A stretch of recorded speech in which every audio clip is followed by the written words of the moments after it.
गांव में राहुल और बिशु नाम के दो किसान रहते थे। दोनों ही बहुत अच्छे मित्र थे। गांव में उनकी दोस्ती को देखकर सभी लोग बहुत खुश हो जाते थे।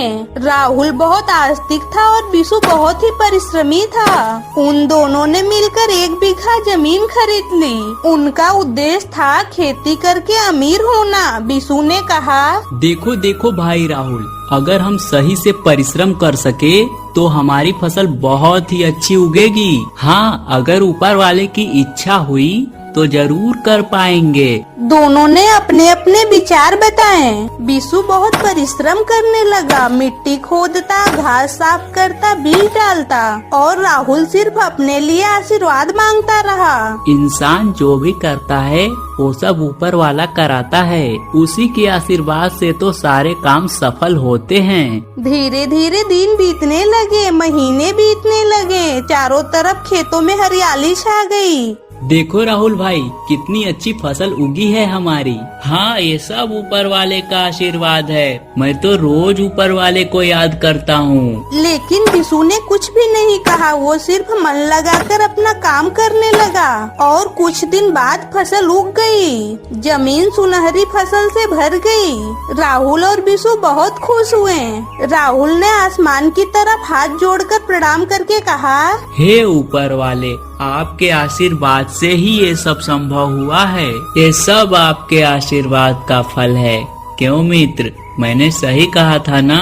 ऊपर वाले के मर्जी के बिना एक पत्ता भी नहीं हिलता है। उन दोनों की फसल पक चुकी थी और फसल बेचने का समय आ गया। फसल बेचकर उन्हें बहुत लाभ हुआ, पर अब शुरू हुई समस्या पैसों के बंटवारे को लेकर। राहुल ने कहा, भाई विशु, ऊपर वाले के आशीर्वाद से हमें इतना लाभ हुआ है, क्यों न हम लाभ का बंटवारा कर लें?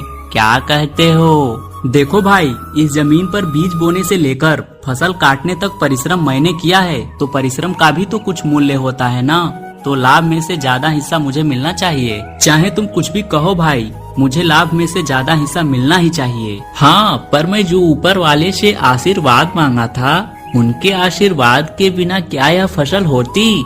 बोलो बोलो ना, इसीलिए ज्यादा मुझे मिलना चाहिए, समझे तुम? फिर दोनों में धीरे धीरे बहस होने लगी। पहली बार दोनों में फसल को लेकर झगड़ा और विवाद शुरू हो गया। मुखिया जी ने सब कुछ सुनकर कहा, सुनो, तुम दोनों को मैं एक काम दूंगा। तुम दोनों में से जो इस कठिन कार्य को कर लेगा, वही लाभ का ज्यादा हिस्सा पाएगा। बोलो, क्या तुम्हें मेरा ये न्याय मंजूर है? क्या तुम दोनों तैयार हो? हाँ मुखिया जी, मैं तैयार हूँ। फिर मुखिया जी उन दोनों को 2 बोरियां देकर कहा, इन बोरियों में कंकड़ मिलाया हुआ चावल है। कल सुबह तक चावल अलग, कंकड़ अलग करके लाना होगा। मैं तुम दोनों का काम देखकर विचार करूँगा, ठीक है? राहुल और बिशु दोनों बोरियां उठाकर ले जाते हैं। राहुल बोरी को मंदिर में रख देता है और मन ही मन सोचता है, हे ऊपर वाले, अगर आपका आशीर्वाद रहा तो जरूर सब संभव होगा, फिर से साबित हो जाएगा। हे ऊपर वाले, मुझे लाभ का ज्यादा हिस्सा दिला दो। पर बिशु रात को दिया जलाकर चावल और कंकड़ अलग करने लगा। राहुल ऊपर वाले के लिए बोरी रखकर सो जाता है।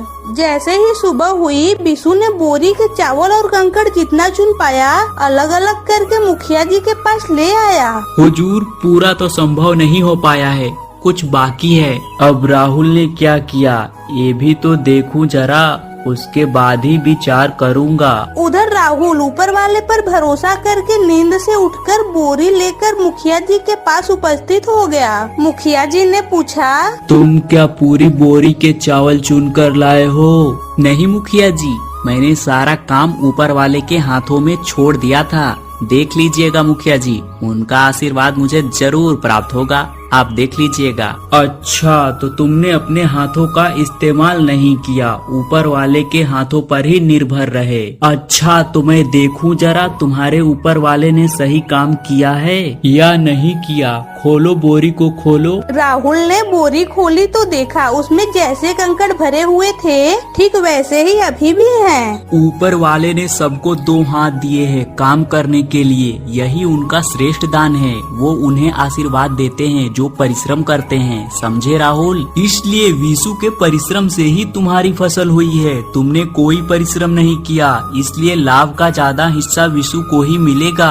राहुल सब समझ गया कि उससे क्या भूल हुई है। मुखिया जी ने फिर उससे कहा, राहुल, अगर तुम विशु से हाथ मिलाकर खेती करते तो तुम्हारी फसल और ज्यादा अच्छी होती और तुम दोनों और ज्यादा अच्छी फसल उगा पाते। उसके बाद राहुल और विशु अपने जमीन पर परिश्रम करने लगे। उस वर्ष और भी ज्यादा फसल हुई, बहुत ज्यादा लाभ हुआ और फिर कभी उनके बीच हिस्सा या बंटवारे को लेकर विवाद नहीं हुआ। अगर आपको हमारी यह कहानी पसंद आई हो तो और नई अधिक कहानियों के लिए इस वीडियो को लाइक करें, शेयर करें और हमारे चैनल को सब्सक्राइब करें।